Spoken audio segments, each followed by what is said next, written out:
أعوذ بالله من الشيطان الرجيم.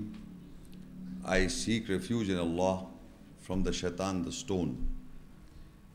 Bismillahir Rahmanir Rahim. With the name of Allah, most gracious, most merciful. Assalamu alaikum wa rahmatullahi wa barakatuh. Peace and blessings and mercy of Allah to all of you. Ladies and gentlemen, welcome. The topic, what Al-Quran says about qatl, to kill or the killing. Before I discuss the relevant ayat as mentioned in the Quran about this word qatl, I would like to give you the meaning of few words which in the environment most of the people have taken these words as synonyms to each other. Like for example, there's a word jihad referred to as a holy war. I'm just telling you what we know. The word jihad referred to as a holy war. Then there is Harab in Arabic, which means war. Then there's a word Harab or Rehbaniya, which referred as terrorism. So qatl means to kill, Harab means the war, Jihad means to strive, Rehbaniya means terrorism, Rahiba means terror. Now these are the meanings. Why I'm telling you these words? Because we have to make the distinction between the word jihad and the qatl and the harab, the war. We have to make the difference. What are what? So first of all, I will explain the word jihad, though it's not the topic, to differentiate between jihad, the war, the strive, the struggle, and the kill, to kill. People believe jihad that we have to kill. That's the concept. Jihad means to strive or to struggle for any cause. That is jihad. In the world, every person in the world who has got a motive in his life, and this person is working to attain that purpose or motive, he in the Arabic would do jihad or struggle or strive for that purpose. That is in Arabic jihad. But when the Quran says about jihad, it refers to struggle or strive in the way of Allah. To strive or struggle in the way of Allah. Meaning, in the Quran there are governing ayats which are referred as muhkamat ayat, or the governing ayats, the do's and the don'ts. There are certain rules or the ahkamat or the governing ayat which says that you have to do a certain thing. That is a governing ayat, the do's. And the other ayats are the don'ts, that you don't have to do those ayats. And if a person who is a Muslim, a submitter, or who is a believer, a mu'min, who refer to these ayats, meaning the governing ayats, he governs his life by those verses, those muhkamat or the governing ayats, the orders of Allah, and he governs his life in that way. When he's governing those ayahs, he is doing struggling. When he is obeying the do's, when he is obeying the don'ts, he is striving in life to attain good pleasures of Allah. Or in this world, good pleasures, and the after is the garden, the Jannah. So this is the motive. The motive is to have good pleasures in the eyes or in the nearness of Allah. And when a person follows those orders or the do's and the don'ts, when he follows, he is doing jihad. There will be problems in his life in practicing those verses, those ayahs, those commands. So with the problems that he faces, he does jihad, struggle, strive to attain Islam, to attain peace. Finally, good pleasures in the world, and the after is the garden, That is jihad. Similarly, in what the word harab is war, you understand? So I will not go into detail why the wars takes place in the world. If the dispute arises between two people or two nations or two on a greater part, that's a war. Then the people uses other weapons to have war. Then it's a war between countries. Similarly, there's Rehbaniya, the terrorism. So these are the separate words. I will not go into detail because these are separate lectures which I have already delivered, and I will be delivering these separate lectures in the future. But coming to the word qatl, the word qatl means to kill. It has, in every language of the world, it has two meanings, meaning psychological kill and a physical kill. But the word used would be kill. In a sentence, in a language, in any language of the world, assassination of the personality would refer to as a killing of the psychological personality, not his true physical killing. So in all the languages of the world, this is described when a person wants to say that I am killed, meaning he's alive, but he says I am killed, I have lost my this so and so belongings, I am lost, I am dead. So people use these certain words which refers to as kill and dead, but does not mean in the true sense. Similarly, in Arabic also, in Urdu also, and in the Quran, the word when is used, the kill, we has to look at the context and the text to understand that word when used. Does it mean a psychological kill or does it mean a physical kill? By looking at those verses and analyzing those ayahs, we can easily understand in the ayah that here it refers to a physical kill. Here it refers to a psychological kill. So the word will be used as kill, qatl. We have to look at the context and the text of that particular ayah to understand. Does it make sense? Is it possible that is it referring to a psychological kill or is it referring to a physical kill? Then we have to analyze that. But I am telling you, in the Quranic, there are many ayahs that are referring to a psychological kill, and then there are ayahs that are referring to a physical kill, death. So before going into the ayahs, again, the point is about the Quran. When a person is developing his psychology, in the Arabic word there is a nafs. The word nafs means psychology or soul or self.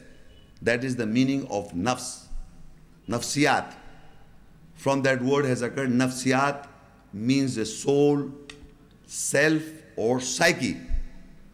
Now in every human being, the human being contains that psyche or psychology, and when he does something wrong, he actually kills his psychology, because Allah has made the psychology on the best asr taqweem, the best principles.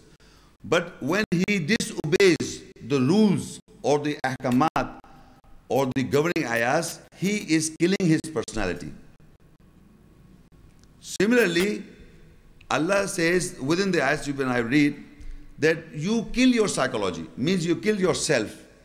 So we have to analyze by when Allah is telling us to kill our psychology, the wrong aspects which we are practicing, the wrongs of the mention of the Quranic ayahs, you have to understand that we have to kill that.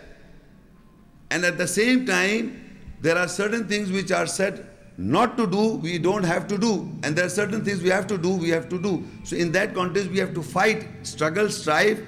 And once we are successful, we kill the personality. We kill that thing. I'll give the example when the situation arises. But I'm telling you that people are killing their souls or psychology by doing wrong in the world. But at the same time, Allah is also telling us to kill your psychology or kill yourself in the right direction. If you do not kill your psychology or self in the right direction, then you will be killing your psychology in the wrong direction. So this is also mentioned in the Quran. So the word in the Arabic will be used as killing. The word will be used as killing. We have to analyze that here it is a psychological killing or a physical killing. That we have to take the judgment and understand. And inshallah, when I read, we will analyze and we can all come to know that in this ayah, it is referring to a psychological or a physical killing. There are two main occasions in the event, so we can say that Allah has described the main two events, and those two events we have to deduce the governing ayat or the muhkam ayat from those two events, and then we can share it in the other ayahs or the verses where the word kill is used, killing, qatl is used. There are many words. I will be delivering another lecture which is related to this lecture, referring to the same topic, the word qatl, which will explain a psychological killing or a physical killing. I will be delivering in such. But today you will be hearing from two incidents or two events, two types of killing: physical killing and a psychological killing, both. But in two events, I will read now. But that is not enough. This is the basic or the foundation to understand the other relevant ayahs within the book Quran where the word qatl or the killing has been used. So we refer to first of all Surah Al-Ma'idah and ayah 27.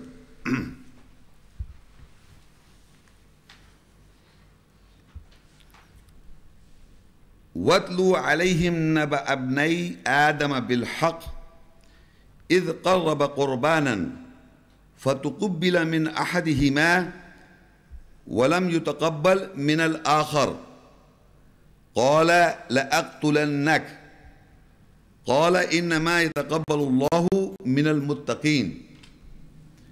And recite over them the prophecy in truth of the two sons of Adam, when they both gave sacrifice to be close to Allah. Then it was accepted from one of them and was not accepted from the other. He said, I will definitely kill you. He said, surely Allah accepts the sacrifice from those who guard. This is a prophecy or a naba from Allah between the two sons of Adam. And Allah is telling both these two sons to give sacrifice or to be near to Allah. Qurb. In Qurbanan, it has the meaning of a sacrifice, but it also means qurb means to go near to Allah. You sacrifice your life to attain or to be near to Allah. That they have to give sacrifice in order to be near to God. Near, not physically, but righteous in the eyes of Allah, in the nearness of Allah. So Allah asked them to give your lives, to sacrifice your lives in the cause of Allah in my language, give your lives and sacrifice your lives to attain nearness in the eyes, nearness of Allah. They have to sacrifice, both these two sons of Adam. And one of them was successful in the eyes of, in the nearness of Allah. He attains that qurbani or the sacrifice. But the one whose sacrifice was not accepted in the eyes of Allah, he said, the one which the sacrifice was not accepted, he said, I will kill you. Definitely I'll kill you. The one whose sacrifice has been accepted in the nearness of Allah. Before going into further analysis, we have to understand that in this ayah, Allah is describing the person, two people, two sons of Adam. And what is the example from that is we have to understand that if we are taking guidance from the ayahs of Allah or by this event, we must understand if you are righteous or if you are sacrificing your lives to attain the good pleasures of Allah, in the nearness of Allah, in His side, then be sure there must be someone looking for you to kill you. This narration is not just a narration. It means as it says. So you have to understand which son you are. Are you the son who is going to kill the other fellow who is righteous in the eyes of Allah? Or are you the one that somebody is going to kill you in the eyes of Allah? Because this narration is described for our guidance. This is the purpose. It is not a story just to hear it out. It is an event, a prophecy about the two sons of the Adam, that one attains sacrifice, his goodness or nearness to Allah, the other who is not accepted, he says, I will definitely kill you. So that means in the nearness of Allah, who is wrong, who is not correct, who is not righteous, is looking for the person who is righteous in the eyes of Allah and to kill him. We in the world are being programmed in a manner that the righteous person has got the astaghfirullah, the license to kill the wrong. That is, we are being programmed. In the world, we have been programmed that the person who is unjust and right, astaghfirullah, has got the license to kill the wrong. In this, up till now, this ayah is telling us the wrong is intending, is saying definitely, I will kill the righteous in the way of Allah, the one who's right, who's good, who's got the good pleasure, who has got the qurbani, whose sacrifice is accepted by Allah. The sacrifice is accepted by Allah. To him, he says that I will definitely kill you. So this is the education that we have to understand the event, and then secondly we have to understand how and more sacrifice, or the true sacrifice we have to give to be the righteous sons of Adam. Further it says in Al-Ma'idah 5, this in continuation, لَإِن بَسَطْتَ إِلَيَّ يَدَكَ لِتَقْتُلَنِي مَا أَنَا بِبَاسِطٍ يَدِيَ إِلَيْكَ لِأَقْتُلَكَ إِنِّي أَخَافُ اللَّهَ رَبَّ الْعَالَمِينَ. Definitely, if you will stretch out your hand towards me to kill me, I will not stretch out my hand towards you to kill you. Surely I fear Allah, the Lord of the worlds. The same in continuation, the one who intend to kill the one whose sacrifice has been accepted by Allah, he says, I will stretch out, if you intend to stretch out your hand to kill me, I will not stretch I will not stretch out my hand towards to kill you. Meaning he is not even defending.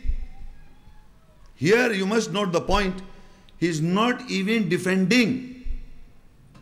He says, if you will stretch out your hand towards me to kill me, I will not stretch out my hand towards you to kill you. Surely I fear Allah, the Lord of the worlds. This is the description of the one whose sacrifice has been accepted towards Allah, that he says, if you intend to kill me, I will not even stretch out my hand to return to you or to kill you. I will not. You understand why? You see, the life we have is property of Allah. When He plans it, He will take it. You're not certain of your life. He will take it, definitely. The time is there. If somebody comes and is coming and to kill you, if it is the will of God, he can kill you. Believe me, you cannot defend yourself. It is the trust in the ayats of Allah we must have, that if somebody plans to kill me, believe me, the time will be there, I will be killed. No matter what, in my psychology, I try to cover myself. But the fact is, when Allah has given the order of my death, somebody can kill me. You must know this. It is a fact. So you must understand, if you are righteous in the eyes of God, you are ready to reach Him. That is your garden, that is your good pleasure. You don't want to live here forever. Why should we be afraid of? We are afraid of our wrongdoings. Because we have to give our account on the day of judgment. That is why we do not want to die. It is not only the love of the world. The other thing is the fear of in the back of the fear of the mind is that we have to give our account in the eyes of God. We have to give our accounts. So we don't want to die. So this person who is in the eyes of God, whose sacrifice is accepted in the eyes of God, he said, if you want to kill me, kill me. Because where he'll go? He'll go to the good pleasures of God. Allah is Razi and he'll get the garden. So he is not even defending.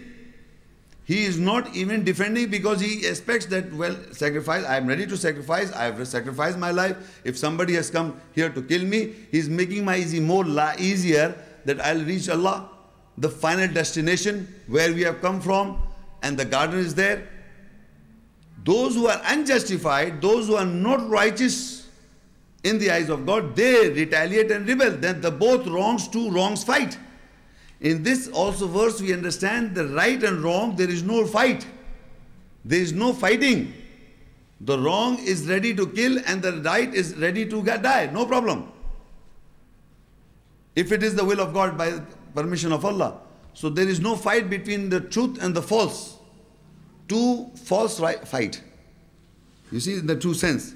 So in this ayah he is not even defending. He says, definitely if you will stretch out your hand towards me to kill me, I will not stretch out my hand towards you to kill you. Surely I fear Allah, the Lord of the worlds. That means I am ready to die. I am ready to get killed. No problem. If you want to kill me, go ahead. So further, Al-Ma'idah 5 and ayah 29. Inni uridu an tabu abi ismi wa ithmik fatakuna min ashabin nar وَذَلِكَ جَزَاءُ الظَّالِمِينَ. Surely I intend that you reside with my sin and with your sin, so you will be from the companions of fire, and that is the reward of the oppressors. It says, I intend you to reside with my sin. Inni uridu an tabu abi ismi wa ithmik. To reside my sin and with your sin. So you will be from the companions of the fire, and that is the reward of the oppressors. Now we have to understand what is residing with the sin, with my sin and his own sin. There are two sins. There are two mentioning of sins. That is, one sin is the one who is going to kill, his sin, and there is his own sin. So he says, I intend that you reside with my sin and with your sin. The word that Arabic is reside means where you live. There is a place where I've got my own residence as my house where I live. Similarly, we reside in our psychology. In our psychology, we live. Everybody lives there in our own psychology. Where we are having righteous deeds with us, we have our wrong deed with us in our psychology where we live. And we have other people's evils and badness with us.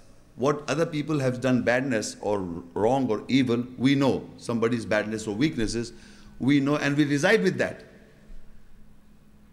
First of all, we want to find out somebody's faults. Vulture, we want to find out other people's faults. And with that person's wrong, we reside.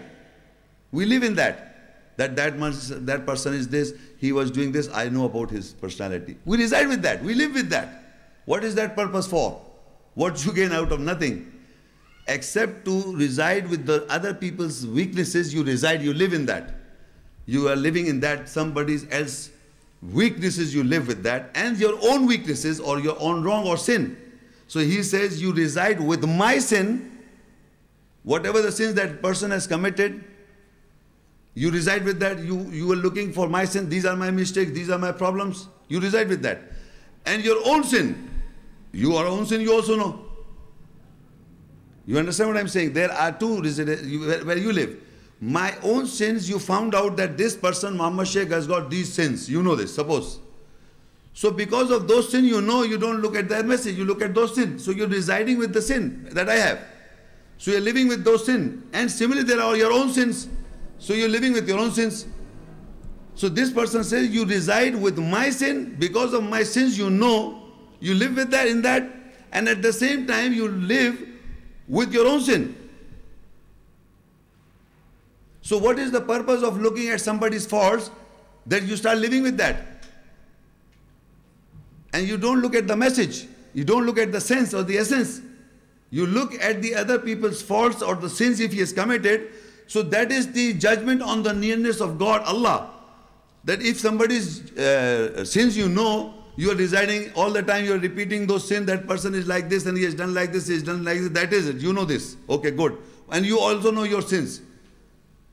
But what are you doing about it? You are not doing about anything about your improvement, or neither you are doing anything about the other person's knowing. What is the benefit? Suppose this person is changed, he is amended, he has asked forgiveness from Allah, that in this case he was accepted by Allah, his sacrifice was accepted by Allah. So that is why he says, you reside with my sin. Okay, you want to live with my sin, you live. Reside with my sin, and you also reside in your own sin. Live in that. This is how people live in the world. Living means they have got, in their psychology, they are living with the sins of other people, and they are living in the sins of their own. Nothing doing about anything. So this person whose sacrifice was accepted, he is saying, you reside with my sin. You live with that. And also with your own sin. Surah Al-Ma'idah 5 and Ayah 30. Next continuation. فَطَوَّعَتْ لَهُ نَفْسُهُ قَتْلَ أَخِيهِ فَقَتَلَهُ فَأَصْبَحَ مِنَ الْخَاسِرِينَ. So his soul, the self, the psyche, led him to volunteer in killing his brother. Then he killed him. So his mourning was from the lost ones. Because he kept in front of him the sin of his sin was in front of him, and his own sin, it became easy, or it was voluntarily in the killing of his brother. So his soul or the self or the psyche led him to kill in the killing of his brother. That means he kept the other person's faults in front of him, or the sins in front of him, that because he's got these sins in him, it is justified for me to kill him. You understand what I'm saying? That it is his sin. That person's sins, he came to know the other brother. He came to know his sins, that says that because of these sins, his psyche led him to volunteer. It becomes voluntarily action, because he said, because he's this wrong, he's done this is wrong, I should kill him.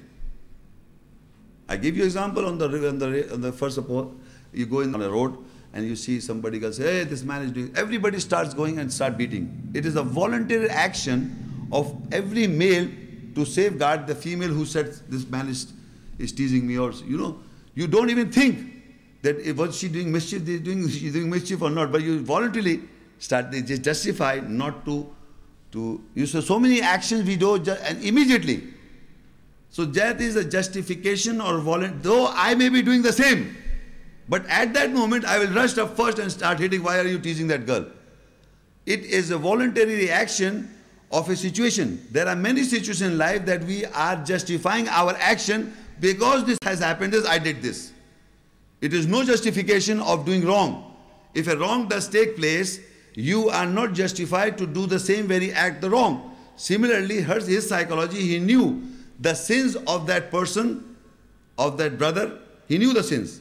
So he said, I will let you reside with that sin. So he knew that sin, and because he knew the sin, he said it becomes voluntary action to kill his brother because of a sin. Because he knew that this person has committed this sin, I have the right to kill him. So his soul, the self-psyche, led him to volunteer in killing his brother.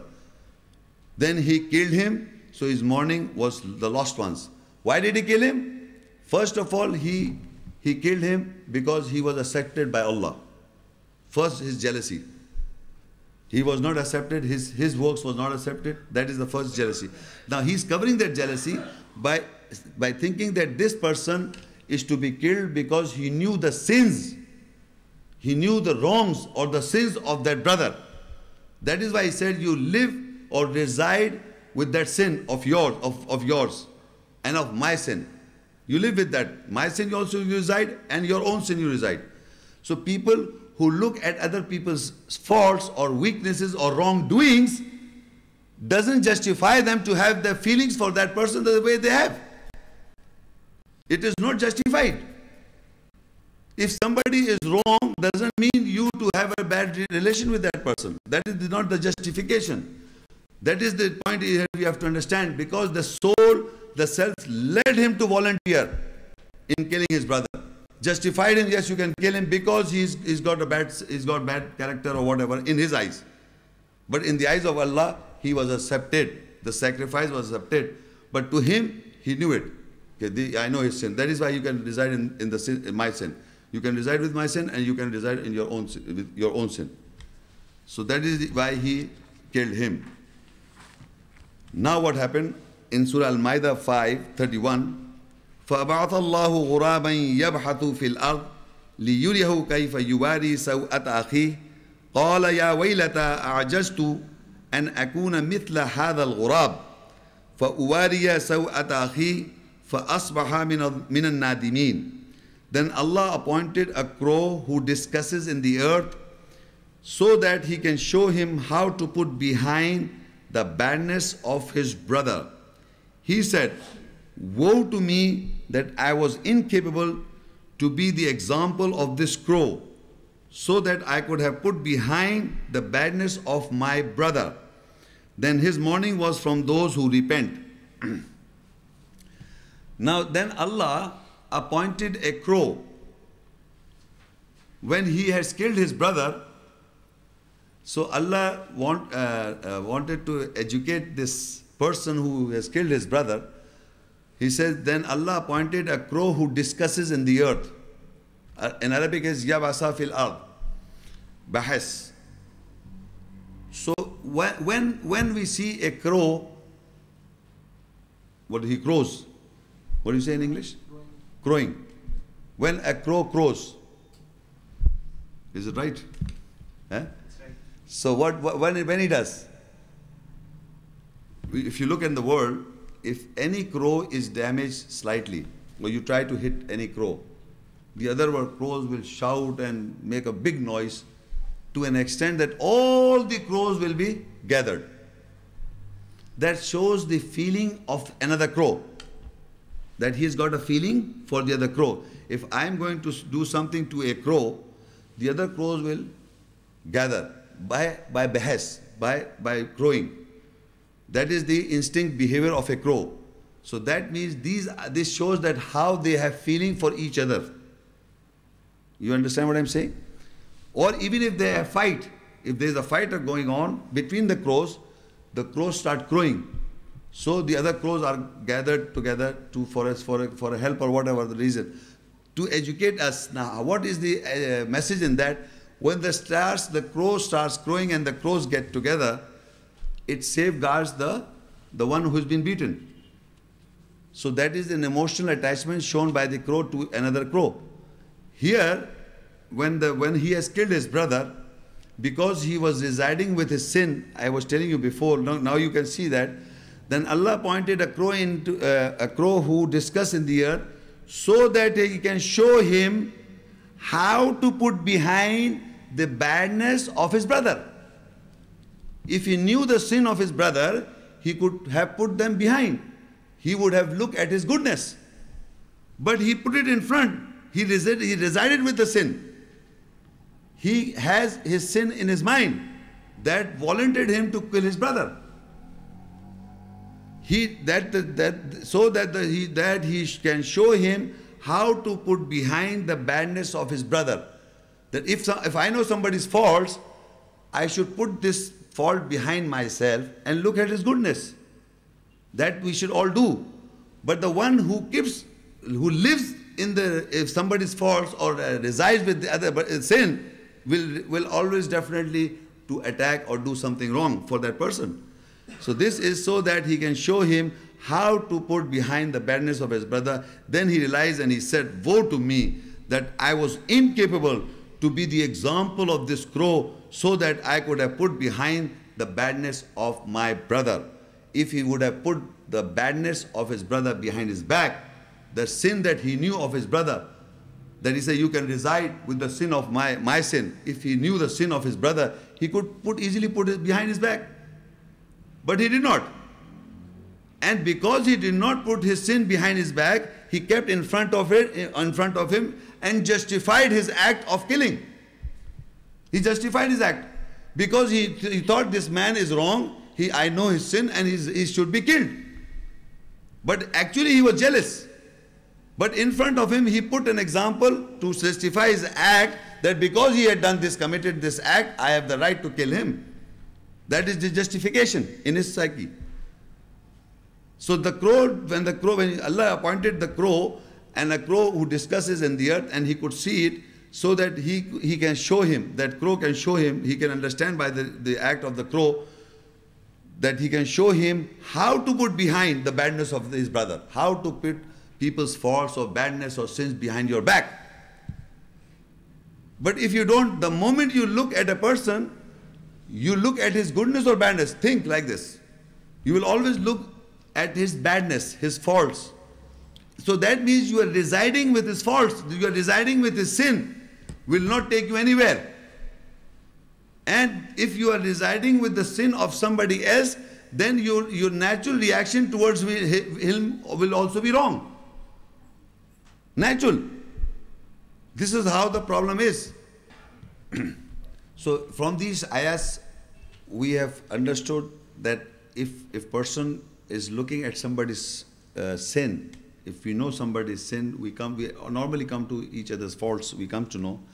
And if we know somebody's sin or wrongdoings, we should not keep them, we should not reside with the sin of somebody else, or we should not reside with our own sin.